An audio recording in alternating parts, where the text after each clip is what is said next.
I am about to go pick up my wife from the office. We're going to go up to Minneapolis. We're going to meet up with a few of our friends tonight. And there goes my phone.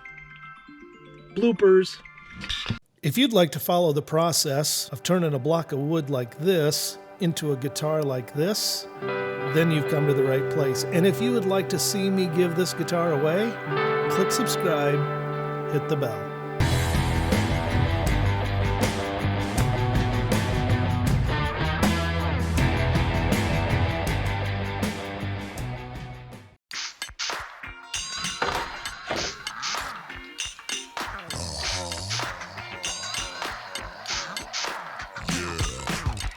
Sanded those edges up, routed.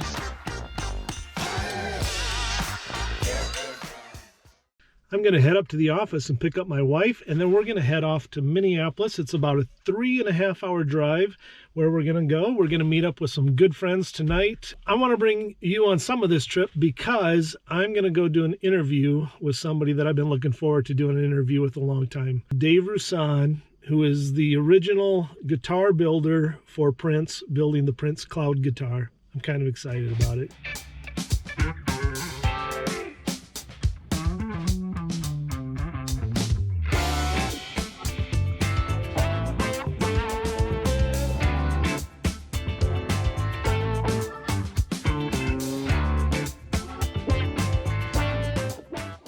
I am here in Bloomington, Minnesota in this little neighborhood, and we're going to go down to the shop of somebody that I really admire, and he's going to show us a little bit around the shop, and we're going to let him tell us a little bit of his story. Oh, good morning, guys. Come on in. Hey, Dave.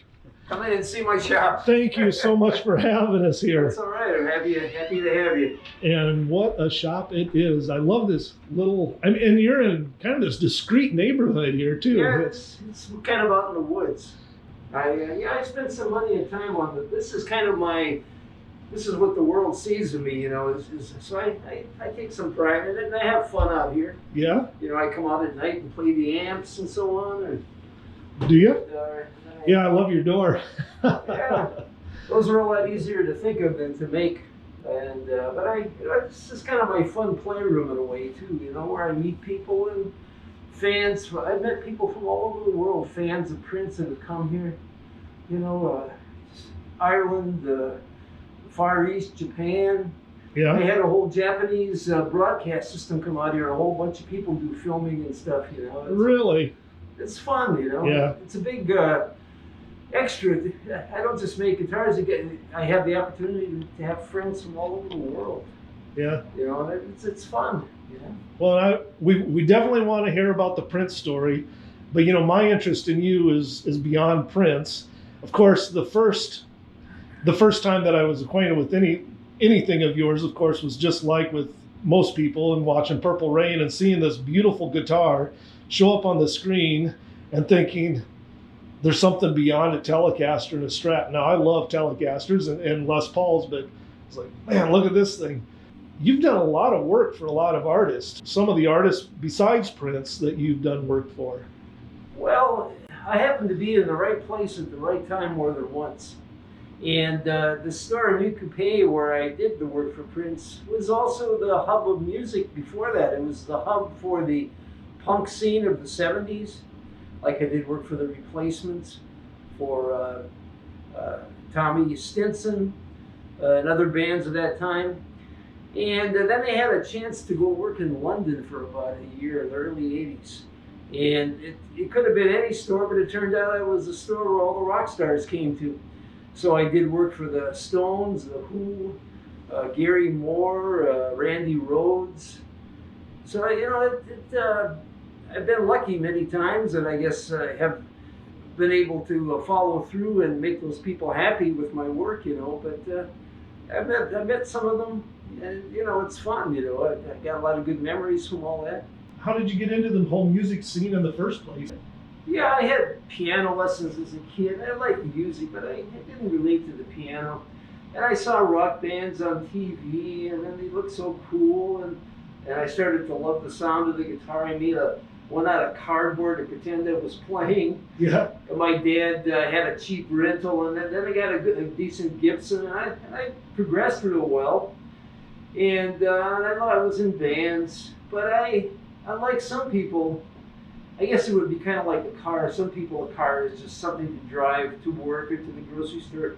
Other people, they want to get inside and see what's going on with the engine. What does everything do under the hood? And I got my guitars, and I thought, boy, what's under that plate? What if I take these screws off? What am I going to find? And so I started doing that. And another problem was there wasn't any good guitar repairman that I could find. I had a Gibson that it didn't have a strap button on the heel. It was, some of them, if you got an old one, they used to tie the strap around the headstock. And I took it to a guy in Minneapolis, and he did mostly violins. And all he had to do was put a strap button on it, and he chipped it. And I remember thinking, I think I could have done. I think I could have drilled a hole or put a strap button in. So I would just start doing stuff. There wasn't a lot of instruction. There wasn't any videos of any kind. There weren't any good books. I talked to a few guys, but a lot of it was just from looking at it and observing and thinking, well, how did they do this and how do I replace it?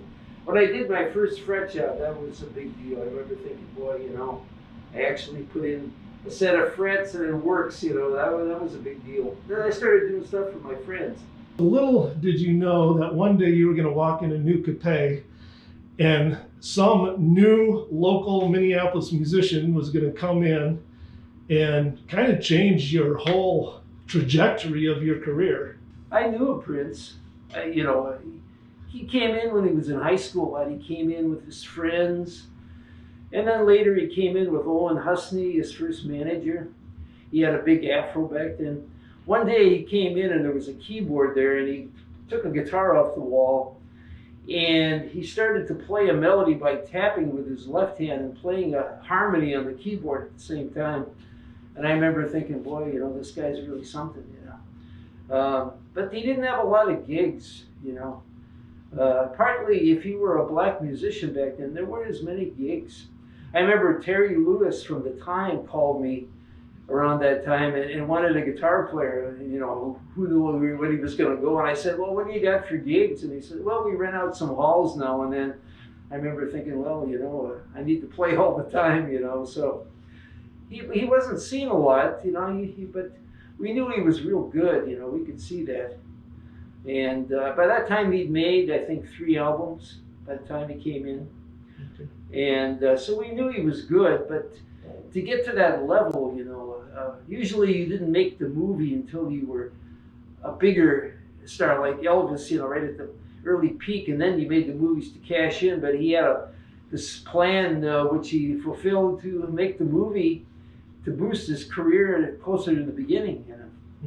So he brings in a sardonyx bass. Yeah. I'd worked on it many times. Oh, you had worked on that? Yeah, bass. It was very unusual. It had no truss rod in it. And the frets were the kind of bar frets that they used to use in the 19th century.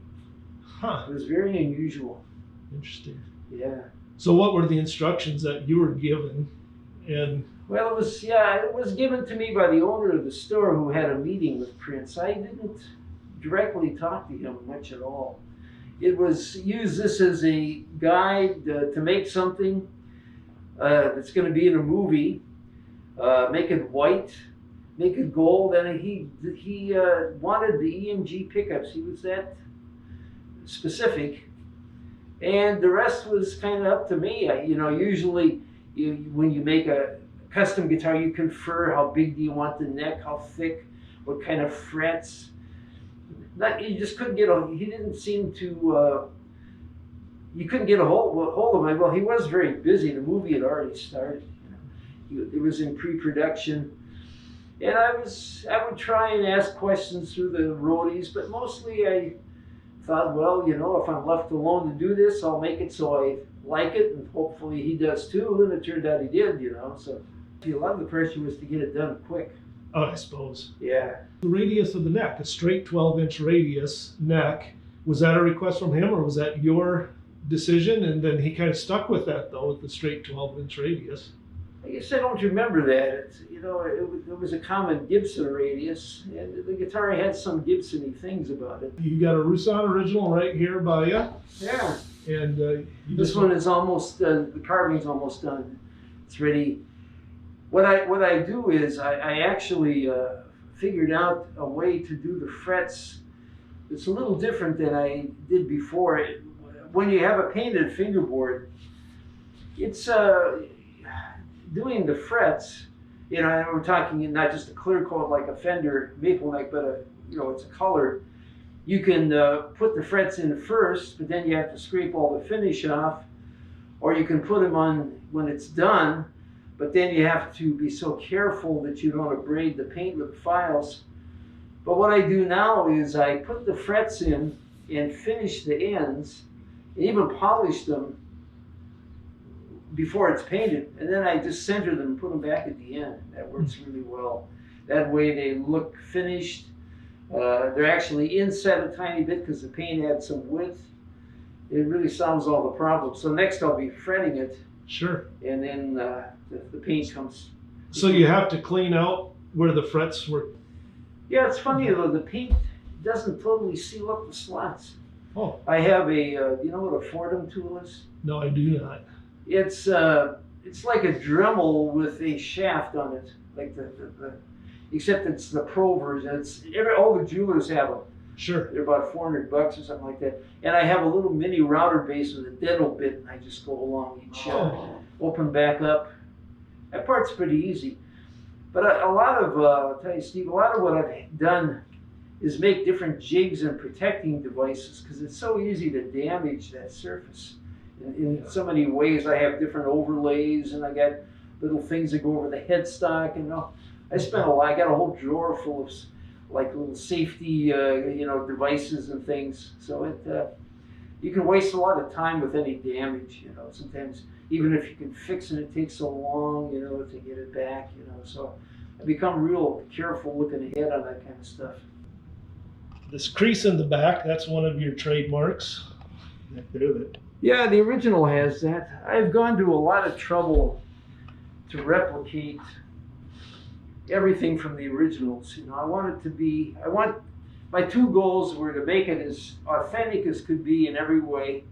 That includes the shape and all the carving and all the stuff that's on it, which is, some of it's not that easy to get, especially those bridges. And then number two, to make it as good as it can be so that it's detailed like a PRS, and plays really well, so that it isn't just something that looks nice, but people can play it, and although not all the people that buy them play, some of them are just Prince fans. Yeah. They just hang it up and show their friends. And you did 5 guitars for Prince, is that right? Actually, only 3 for him. 3, okay. Yeah, I did the original, and I thought of it as a movie guitar. It wasn't just a prop. I mean, it was real and he played it, but I thought of it as part of the movie, which it was. And then I remember they came and said, well, he's going to play them in concert, because obviously the movie did so well, they were going to have a tour, I mean, who would, they couldn't predict ahead of time. A lot of movies aren't that successful, most, I suppose. And then I remember thinking, geez, I guess he really likes it, and so he wanted 2 more. And then I made one that most people don't know the story. Warner Brothers called, which was his record company at that time, and they said, we're going to give one away in a contest in the UK. Yeah, it was in conjunction with some music store chain. So I made a 4th one, and that went there. And in fact, I have photos of that one from recently that I used just to double check that I was getting all the details right. So where did that one end up? A guy got it in the contest, and he contacted me about 2 years ago. He said, you don't know me, but I won this guitar, and I kept it ever since, except I don't tell too many people about it.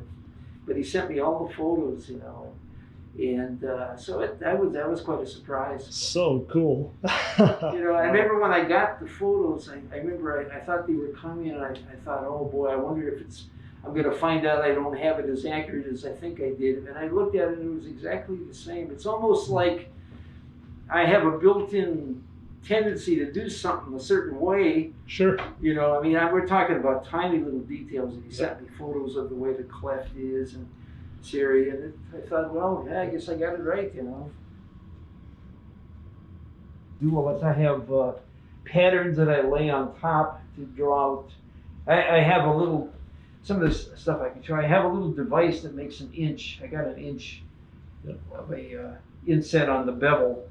But then when it starts to change, and here I have a little, they would be like, what do you call them, patterns, or little things I made that lay down and trace around.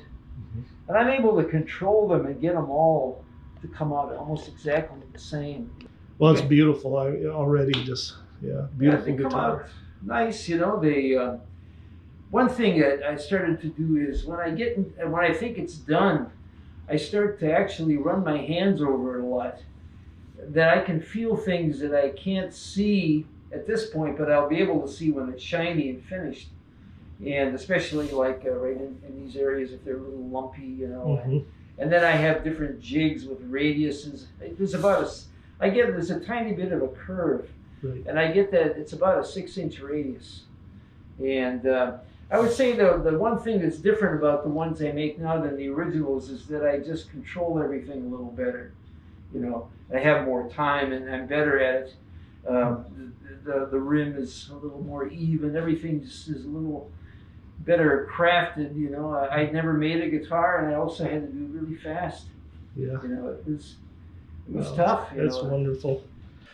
I really hope you're enjoying this interview with Dave Rusan. Such a great guy to talk with. So we've started off in his front entry area there. And then next week, we're going to continue on, and you're going to get to see probably the most detailed interview with Dave Rusan that I think is out there in regards to how he builds and what tools he uses, what kind of templates does he use, how does he protect the wood finishes and all that as he does the work. So that's going to be even a more detailed. So this was part 1. Part 2 is coming to you next week. Thanks for watching, guys. Fight for joy.